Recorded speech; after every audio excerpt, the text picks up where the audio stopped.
ইশারা আদান দিলে আমার ভাইরা ভাই বলছে কি দিল ভাই আর খোঁজ পাওয়া যাচ্ছে না। আমি কি বলো হয়তো আসলে আদান দিলেই তো বাড়ি চলে যায়। আল্লাহ ও আল্লাহ।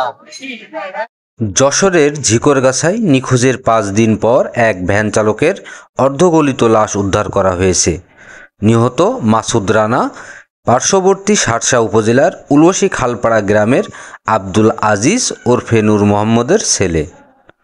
শুক্রবার 10 অক্টোবর বিকেলে ঝিকরগাছা উপজেলার বাইশা ও আশিংড়ি গ্রামের মধ্যবর্তী স্থানে রবিউল ইসলাম নামের এক ব্যক্তির নির্মাণাধীন বাড়ির একটি কক্ষের জানালার সাথে বাঁধা অবস্থায় তার লাশ উদ্ধার করা হয়।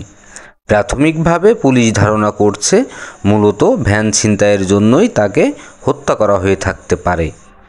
ঝিকরগাছা থানার ভারপ্রাপ্ত কর্মকর্তা ওসি নূর মোহাম্মদ গাজী জানান, শুক্রবার বিকেলে খবর পেয়ে ফোর্স সহ ঘটনাস্থলে গিয়ে লাশ উদ্ধার ও প্রাথমিক সুরতহাল রিপোর্ট শেষে ময়নাতদন্তের জন্য লাশ যশোর 250 শয্যা হাসপাতালের মর্গে পাঠানো হয়েছে।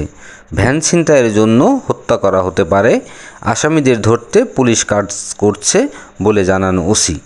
নিহত ভ্যান চালক মাসুদ রানার পিতা আব্দুল আজিজ ওরফে নূর মোহাম্মদ তার নিজের ছেলের লাশ শনাক্ত করেন।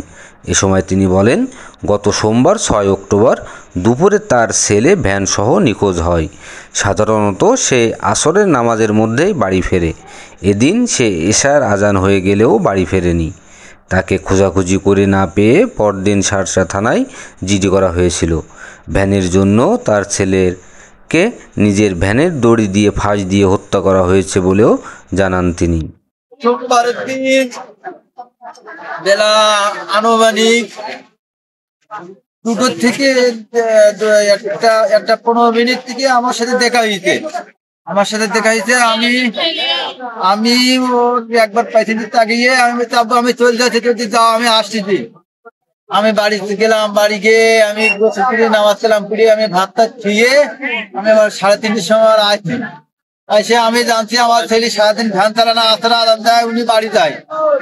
আমি ভাড়া খাচ্ছি আর আমি নামাজ পড়ছি। ইশারা আদান দিলি আপনি ভ্যান চালান? আমি ভ্যান চালাই।